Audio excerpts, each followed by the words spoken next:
Poštovani prijatelji, pozdravljam vas s osobitim poštovanjem u prigodi 22. obljetnice 2. gardijske brigade ovdje u vojarni Stanislava Baje Kraljevića. Mi se danas sjećamo teških i slavnih dana, dana u kojima smo bili mlađi 22 godine, ali isto tako i dana kad smo stajali pred ponorom. Ne smijemo zaboraviti da su jugokomunistička želja i plan bili da Hrvata i drugih naroda na ovom prostoru ne bude. Ovaj prostor na kojem stojite bio je uračunat u Veliku Srbiju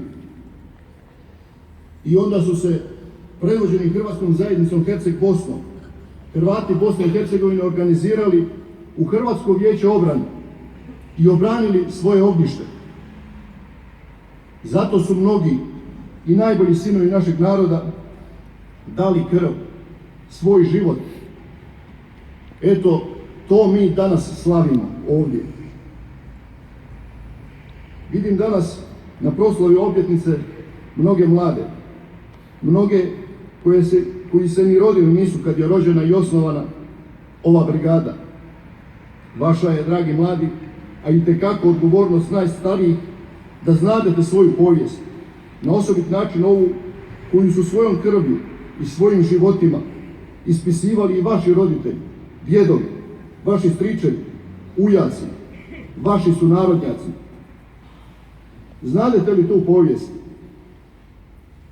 Znate li za Hrvatsku zajednicu i Republiku Herceg-Bosnu, za Hrvatsko vijeće obrane, za 2. gardijsku brigadu? Danas čujete u sva ova sveta imena onaj zajedljivi takozvana. Uđite posle svete mise u kapelu, pogledajte naše poginule.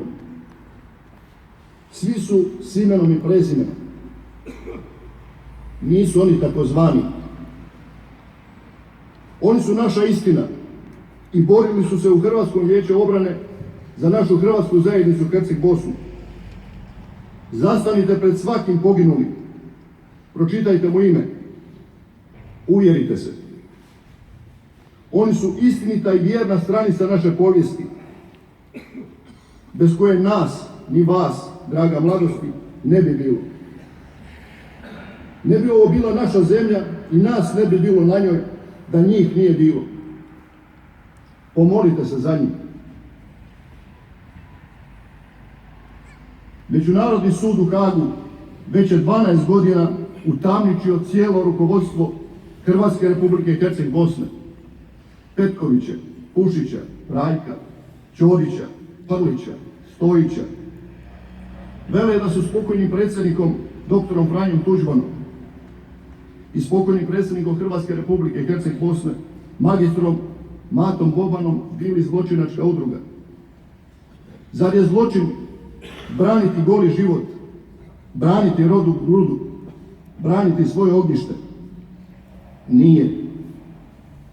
Sjetite li se ikada tih ljudi koji su na tako nepravedan način otrgli od obitelji i od njihova doma?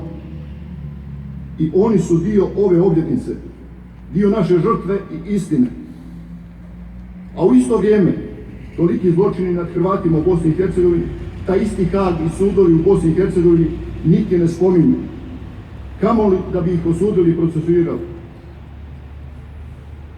Ova je obljetnica naša povijest, a povijest je učiteljica života. Dopustimo svojoj povijesti, teškoj i krvavoj, da nas uzme za ruku i vodi ovim našim danas. Učimo svoju povijest i postanimo dio nje. Živjeli!